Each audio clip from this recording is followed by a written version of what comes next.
Hi everyone, कैसे हो आप सभी। स्वागत है आपका अपने चैनल टीचिंग विद बानी में। आई होप आप सभी अच्छे होंगे और अपनी तैयारी को बेहतर कर रहे होंगे।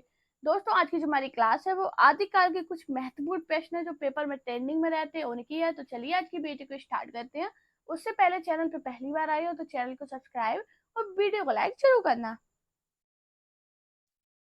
आज का हमारा पहला क्वेश्चन है, बीसल देव रासो के रचनाकार कौन है। नरपति नाल, धनपाल, चंद्रवरदाई या जयनक। जल्दी से बताइए इसका राइट आंसर क्या होगा। हाँ जी दोस्तों, बीसल देव रासो के रचनाकार कौन है। ये क्वेश्चन बहुत इंपॉर्टेंट है, अलग अलग एग्जाम में ये बहुत बार पूछा गया है। तो जल्दी से बताइए इसका राइट आंसर क्या होगा। तो दोस्तों आपको याद रखना, बीसल देव रासो के रचनाकार नरपति नाल है। इसका राइट आंसर क्या होगा, ऑप्शन ए। अब इधर से बात करी जाए धनपाल, चंद्रवरदाई और जयनक, इनकी रचनाएं जो पेपर में बहुत पूछी जाती हैं। जैसे धनपाल की रचनाएं बहुत पूछी जाती है, भविष्यत भविष्यत कहा। भविष्यत कहा किसकी रचना है, तो आपको याद रखना ये धनपाल की है। चंद्रवरदाई की एक रचना पूछी जाती है, पृथ्वीराज रासो। पृथ्वीराज रासो। पृथ्वीराज रासो की कौन सी रचना पेपर में बहुत पूछी जाती है, चंद्रवरदाई। जया नक्की कौन सी पूछी जाती है, पृथ्वीराज विजय। पृथ्वीराज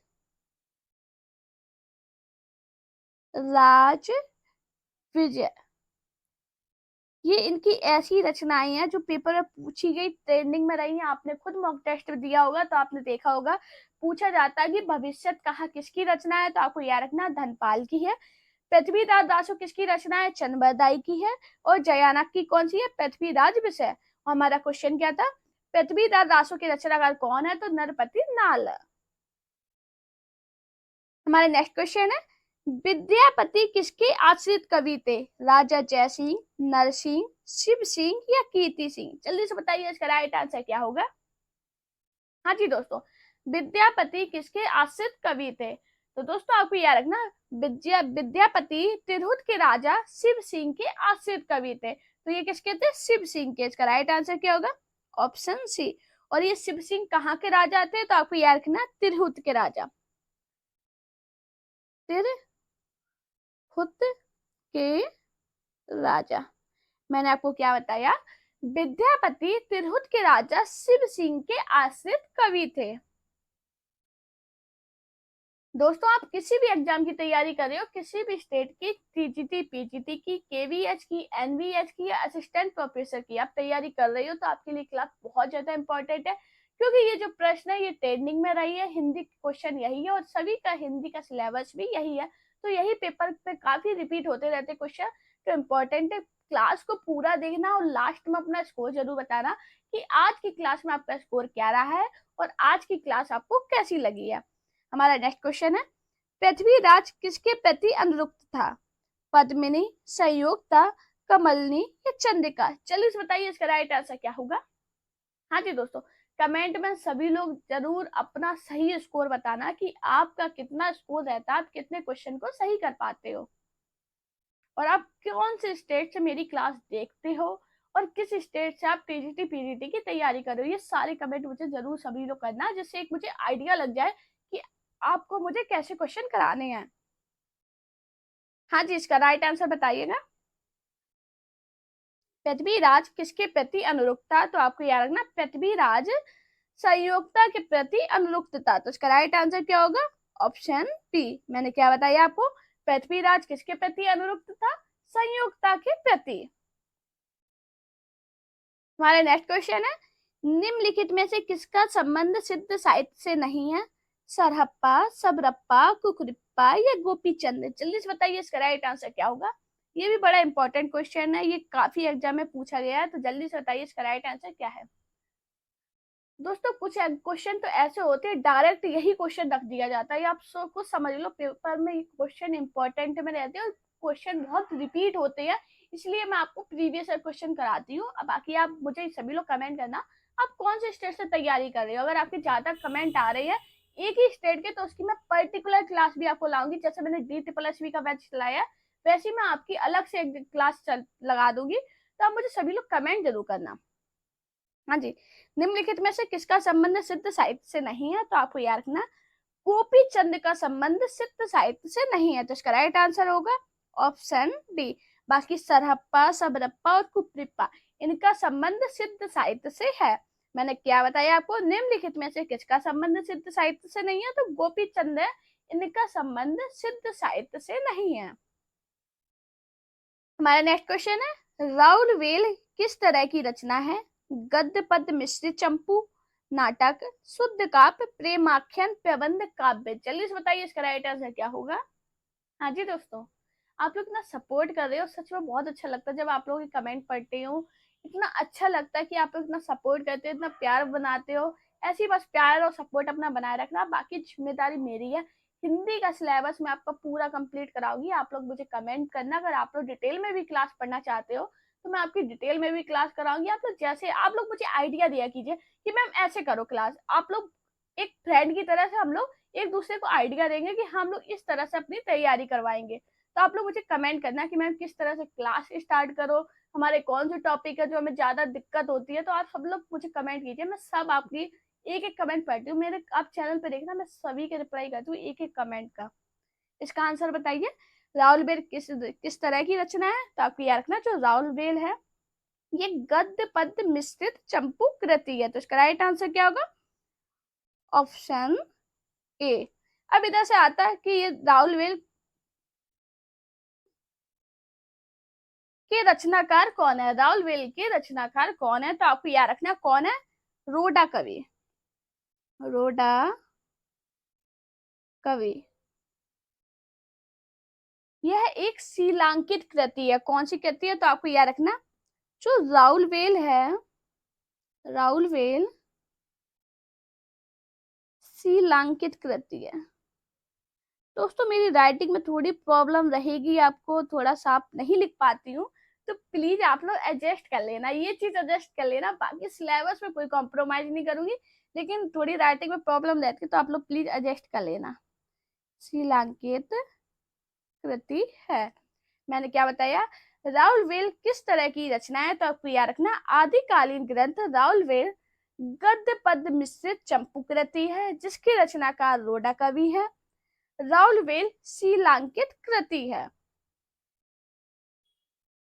हमारा नेक्स्ट क्वेश्चन है, निम्नलिखित में से कौन सा कवि आदिकालीन से संबंधित नहीं है? अमीर खुसरो, हेमचंद, विद्यापति, गद्दार भट्ट। जल्दी से बताइए इसका राइट आंसर क्या होगा।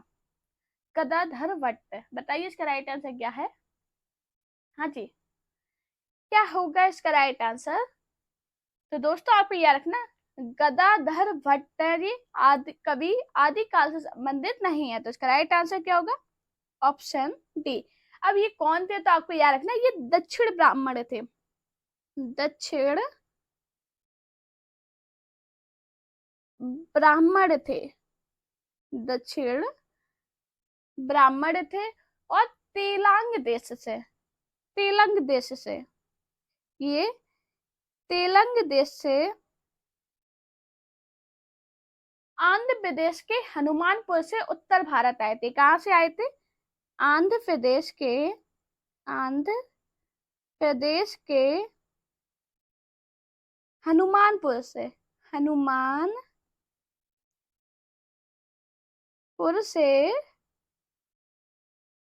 कहाँ आए थे? उत्तर भारत आए थे, उत्तर भारत आए थे। ये मैं इसलिए लिख रही हूँ, ये अपने नोट्स में लिखना है, ऐसा नहीं है कि मैम बता रही हैं और हम सुनना है। जो मेरी कॉपी बनाई है उसमें ये लिखना जरूर, ये पेपर में पूछे गए हैं इंपॉर्टेंट पॉइंट। मैंने आपको क्या बताया, निम्नलिखित में से कौन सा कवि आदिकाल से संबंधित नहीं है? तो आपको याद रखना गदाधर भट्ट आदिकाल से संबंधित नहीं है।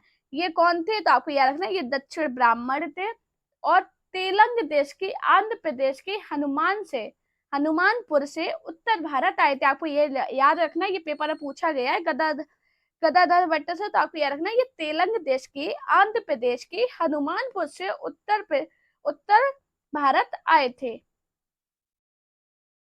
हमारा नेक्स्ट क्वेश्चन है, निम्नलिखित में से कौन सा कवि कवि रासो ग्रंथकार नहीं है? विद्याधर, श्रीधर, भट्ट, केदार या जगनेक। जल्दी से बताइए इसका राइट आंसर क्या होगा। हाँ जी दोस्तों, क्या होगा इसका राइट आंसर? दोस्तों थोड़ी तबीयत ठीक नहीं है, तो शायद ऐसा आपको लग रहा होगा कि थोड़ी आवाज में प्रॉब्लम, तो प्लीज आप एडजस्ट कर लेना, थोड़ी तबीयत में दिक्कत चल रही है, मौसम चेंज हुआ एकदम से। बताइए इसका राइट आंसर क्या होगा। हाँ जी,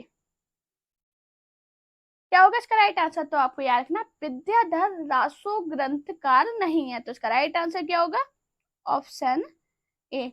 बाकी भट्ट केदार, श्रीधर और जगनेक, ये कौन है, ये रासो साहित्य के प्रमुख कवि हैं। मैंने क्या आपको क्या बताया, निम्नलिखित में से कौन सा कवि रासो ग्रंथकार नहीं है, तो कौन नहीं है, विद्याधर। हमारा नेक्स्ट क्वेश्चन है, भला हुआ जो मार ये पहड़ी महर कंतु पंक्ति किस रचनाकार की है, अब्दुल रहमान, दामोदर शर्मा, हेमचंद भट्टकेदार। ये भी बहुत इंपॉर्टेंट पंक्ति है, बहुत बार ये पेपर में पूछी गई है, तो जल्दी से बताइए इसका राइट आंसर क्या होगा। हाँ जी, क्या होगा इसका राइट आंसर, तो क्या होगा इसका राइट आंसर, ये पंक्ति किसकी है, तो आपको याद रखना ये जो पंक्ति है ये हेमचंद की है, इसका राइट आंसर क्या होगा, ऑप्शन सी। हमारा नेक्स्ट क्वेश्चन है, चंद्रवरदाई को हिंदी का प्रथम महाकवि किसे माना है, रामचंद्र शुक्ल, राम कुमार वर्मा, हजारी प्रसाद द्विवेदी, नगेंद्र। जल्दी से बताइए इसका राइट आंसर क्या होगा। हाँ जी दोस्तों, क्या होगा इसका राइट आंसर, दाई को हिंदी का प्रथम कवि किसने माना है, तो आपको याद रखना आचार्य रामचंद्र शुक्ल ने हिंदी का प्रथम कवि चंद्रवरदाई को माना है, तो इसका राइट आंसर क्या होगा, ऑप्शन ए। आचार्य रामचंद्र शुक्ला ये लिखते हैं कि चंद्रवरदाई हिंदी के प्रथम महाकवि माने जाते हैं, और इनका पृथ्वीराज रासो हिंदी का प्रथम महाकाव्य, इनकी जो रचना है पृथ्वीराज रासो, जो चंद्रवरदाई इनकी रचना कौन सी है, पृथ्वीराज रासो, जिसे हिंदी का प्रथम महाकाव्य माना जाता है। आप लोग लिख लेना, पृथ्वीराज रासो को, पृथ्वीराज रासो को हिंदी का क्या माना जाता है, हिंदी का प्रथम महाकाव्य माना जाता है, प्रथम महाकाव्य माना जाता है। हमारा नेक्स्ट क्वेश्चन है, पृथ्वीराज रासो को हिंदी का प्रथम महाकाव्य कहने वाले आलोचक है, हजारी प्रसाद द्विवेदी, नामवर सिंह, रामचंद्र शुक्ल, रामविलास शर्मा। देखो अभी हर मैंने एक लाइन लिखी थी, एक क्वेश्चन पहले लिखी है पूरी लाइन, और देखो पेपर में ऐसी क्वेश्चन बन गया, इसलिए मैं आपको ऐसे कराती हूँ, आपको समझ में आता होगा। जो लोग स्टार्टिंग से पढ़े थे और जो लोगों ने पेपर दिए होंगे मेरी क्लास देख के, तो उन्हें ये पता होगा कि अगर ये ऐसे पढ़ाती है मैम तो इससे क्वेश्चन बनते हैं।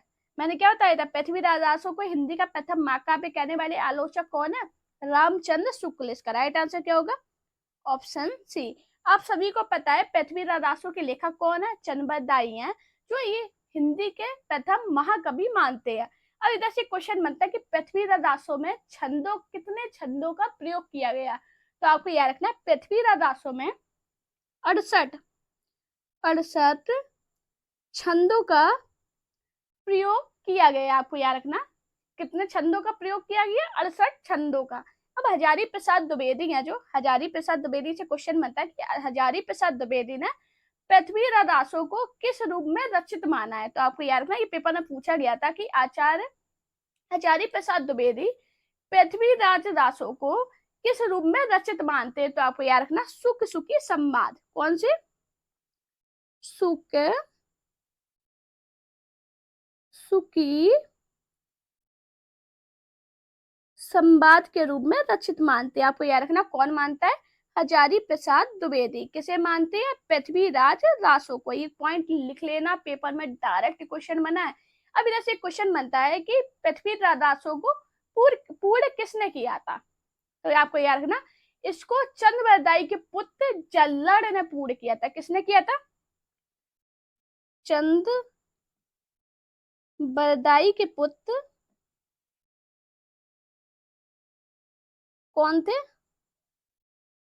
जल्लड़ ने पूर्ण किया था, पूर्ण किया था। ये पेपर में क्वेश्चन बना है कि पृथ्वीराज रासो को पूर्ण किसने किया था, तो आपको याद रखना पृथ्वीराज रासो की रचना लेखक तो कौन है, चंद्रवरदाई है, लेकिन इसे पूर्ण की बात की जाए, इसे पूर्ण किसने किया था, तो प्रचंड बरदाई के पुत्र जल्लड़ ने पूर्ण किया था। और ये किस रूप में रचित है, तो हजारी प्रसाद द्विवेदी क्या मानते हैं, सुख सुखी संवाद के रूप में ये रचित है। और पृथ्वीराज रासो में कितने छंदों का प्रयोग किया गया, तो आपको याद रखना 68 छंदों का प्रयोग किया गया। और पृथ्वीराज रासो को हिंदी का प्रथम महाकाव्य कौन मानते हैं, तो कौन मानते हैं, रामचंद्र शुक्ल। हमारा नेक्स्ट क्वेश्चन है, सिद्ध हेमचंद शब्दानुशासन किस तरह का ग्रंथ है, व्याकरण संबंधी, साहित्यिक, ज्योतिष संबंधी या धार्मिक। चलिए बताइए इसका राइट आंसर क्या होगा।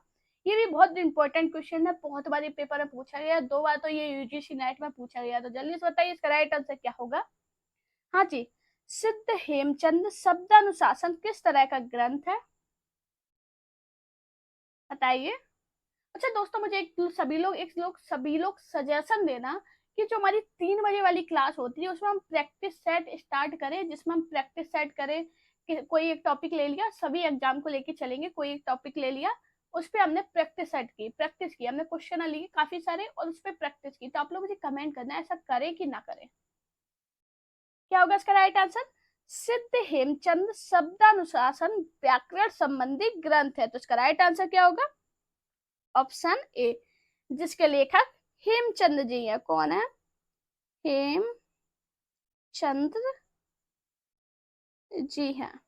हाँ जी, मैंने क्या बताया, सिद्ध हेमचंद शब्दानुशासन किस तरह का ग्रंथ है, ये व्याकरण संबंधी ग्रंथ है, जिसके लेखक हेमचंद जी हैं। हमारा नेक्स्ट क्वेश्चन है, संदेश रासक के रचयिता हैं अमीर खुसरो, लक्ष्मीधर, अब्दुल रहमान या हेमचंद। जल्दी से बताइए इसका राइट आंसर क्या होगा। हाँ जी, संदेश रासक के रचयिता कौन है, तो दोस्तों आपको याद रखना कौन है, कौन है, जल्दी से बताइए, अब्दुल रहमान। इसका राइट आंसर क्या होगा, ऑप्शन सी। मैंने आपको क्या बताया, संदेश रासक के रचयिता कौन है, तो आपको याद रखना अपभ्रंश भाषा के समर्थ कवि अब्दुल रहमान संदेश रासक नामक हिंदी काव्य ग्रंथ की रचना की है। हमारा नेक्स्ट क्वेश्चन है, विद्यापति की कौन सी रचना अभी तक संपादित होकर प्रकाशित नहीं हुई है, कीर्तिलता, पदावली, कीर्ति पताका, इनमें से कोई नहीं। बहुत इंपॉर्टेंट क्वेश्चन है ये, यूपी टीजीटी में पूछा गया, केवीएस में पूछा गया, एनवीएस में पूछा गया, नेट में पूछा गया, तो आप लोग को समझ लो इंपॉर्टेंट है ये। हिमाचल प्रदेश टेट में भी, टीजीटी में भी पूछा गया। चलिए बताइए इसका राइट आंसर क्या होगा। हाँ जी, विद्यापति की कौन सी रचना अभी तक संपादित होकर प्रकाशित नहीं हुई है, तो आपको याद रखना विद्यापति की रचना कीर्ति पताका अभी तक संपादित होकर प्रकाशित नहीं हुई है। तो इसका राइट आंसर क्या होगा, ऑप्शन सी। मैंने आपको क्या बताया, विद्यापति की रचना कीर्ति पताका अभी तक संपादित होकर प्रकाशित नहीं हुई है। इंपॉर्टेंट क्वेश्चन है, ये अपने नोट्स में जरूर लिखना। हमारा नेक्स्ट क्वेश्चन है, आत्मबोध किसकी रचना है, जलंधर नाथ, मत्स्येंद्र नाथ, गोरखनाथ या इनमें से कोई नहीं। जल्दी बताइए इसका राइट आंसर क्या होगा। हाँ जी, बताइए इसका राइट आंसर क्या होगा, आत्मबोध किसकी रचना है। तो दोस्तों आपको याद रखना आत्मबोध गोरखनाथ की रचना है। तो इसका राइट आंसर क्या होगा, ऑप्शन सी। अभी दस आपको याद रखना, जो गोरखनाथ है ये नाथ संप्रदाय के प्रवर्तक गुरु हैं। कौन है, नाथ संप्रदाय के प्रवर्तक कौन है, प्रवर्तक कौन है, जल्दी से बताइए, गोरखनाथ है। कौन है, गुरु गोरखनाथ। मैंने आपको क्या बताया, आत्मबोध नामक ग्रंथ की रचना नाथ संप्रदाय के प्रवर्तक गुरु गोरखनाथ ने की है। हमारा नेक्स्ट क्वेश्चन है, माधव हम परिणाम निराशा यह काव्य पंक्ति किस कवि की है, सुंदरदास, सूरदास, विद्यापति, रसखान। जल्दी से बताइए इसका राइट आंसर क्या होगा। हाँ जी, माधव हम परिणाम निराशा यह काव्य पंक्ति किस कवि की है। तो दोस्तों आपको याद रखना ये जो पंक्ति है किसकी है, विद्यापति की। इसका राइट आंसर क्या होगा, ऑप्शन सी। मैंने क्या बताया, माधव हम परिणाम निराशा ये काव्य पंक्ति किस कवि की है, विद्यापति की। ये भी बड़ा इंपॉर्टेंट क्वेश्चन है, ये डायरेक्ट ऐसी पंक्ति 2-3 एग्जाम में ये पूछी गई है।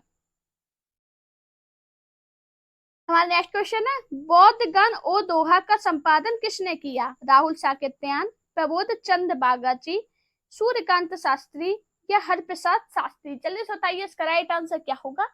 हाँ जी, बौद्ध गान और दोहा का संपादन किसने किया? तो आपको याद रखना किसने किया था, हरप्रसाद शास्त्री ने। तो इसका राइट आंसर क्या होगा, ऑप्शन डी। अब इधर से क्वेश्चन बनता है कि राहुल साकेत्यायन का संपादित ग्रंथ कौन सा है? तो आपको याद रखना हिंदी काव्य धारा, हिंदी काव्य धारा ये किसका ग्रंथ है? तो आपको याद रखना ये किसका है, राहुल साकेत्यायन का। प्रबोध चंद बागची का कौन सा ग्रंथ है? दोहा कोश, दोहा कोश। ये भी बहुत पूछा जाता है कि दोहा कोश किसका संपादित ग्रंथ है? तो आपको याद रखना ये प्रबोध चंद का है। राहुल साकेत्यायन का संपादित ग्रंथ कौन सा है? हिंदी काव्य धारा है। और बौद्ध गान और दोहा का संपादन किसने किया? हरप्रसाद शास्त्री ने। ये तीनों क्वेश्चन बहुत, तीनों पॉइंट जो बताए हैं मैंने, बहुत इंपॉर्टेंट है, बहुत बार पेपर पूछे गए हैं। मैंने क्या बताया आपको, हिंदी काव्य धारा किसका संपादित ग्रंथ है? राहुल साकेत्यायन का। दोहा कोश किसका संपादित ग्रंथ है? प्रबोध चंद बागची का। और बौद्ध गान और दोहा का संपादन किसने किया? तो आपको याद रखना हरप्रसाद शास्त्री का। हमारा नेक्स्ट क्वेश्चन है, सिद्ध कवियों द्वारा प्रयुक्त भाषा को कहा जाता है? डिंगल, अवहट, अपभ्रंश या संध्या? जल्दी से बताइए इसका राइट आंसर क्या है। ये भी बहुत इंपॉर्टेंट क्वेश्चन है, ये बहुत बार पेपर में पूछा गया। जल्दी से बताइए इसका राइट आंसर क्या होगा। सिद्ध कवियों द्वारा प्रयुक्त भाषा को क्या कहा जाता है? तो आपको याद रखना क्या कहा जाता है, संध्या। इसका राइट आंसर क्या होगा, ऑप्शन डी। मैंने आपको क्या बताया, बौद्ध धर्म की वज्रयान और सहजयान शाखा का प्रचार करने वाले सिद्ध कवियों ने संध्या भाषा शैली का प्रयोग किया है। तो मैंने क्या, इसका राइट आंसर क्या होगा, ऑप्शन डी। हमारा नेक्स्ट क्वेश्चन है, आला खंड का दूसरा नाम है? परमाल रासो, खुमान रासो, बीसल देव रासो या हमीर रासो? जल्दी से बताइए इसका राइट आंसर क्या होगा। हाँ जी दोस्तों, तो दोस्तों आपको याद रखना जो आला खंड है इसका दूसरा नाम क्या है, परमाल रासो। इसका राइट आंसर क्या होगा, ऑप्शन ए। और इसके किसके द्वारा रचित है? तो आपको याद रखना जगनिक के द्वारा। मैंने क्या बताया, जगनिक।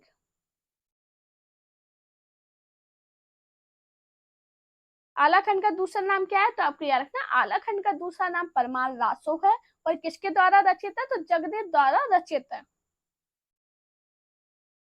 हमारा नेक्स्ट क्वेश्चन है, परमाल रासो के काव्य कृति के कवि का नाम है? नल सिंह भट्ट, हेमचंद, जगनिक और सारंगधर। चलिए बताइए इसका राइट आंसर क्या है। अभी हाल मैंने आपको बताया परमाल रासो किसके द्वारा रचित है, जगनिक के द्वारा। तो इसका राइट आंसर क्या होगा, ऑप्शन सी। दोस्तों अगर आपको मेरी वीडियो पसंद आई हो तो वीडियो को लाइक कीजिए, चैनल को सब्सक्राइब कीजिए और फिर दोस्तों से वीडियो को शेयर जरूर करना। साथ में मेरा टेलीग्राम अकाउंट टीचिंग विद वाणी और इंस्टाग्राम अकाउंट वाणी शर्मा ऑफिशियल पे मुझे फॉलो कीजिए।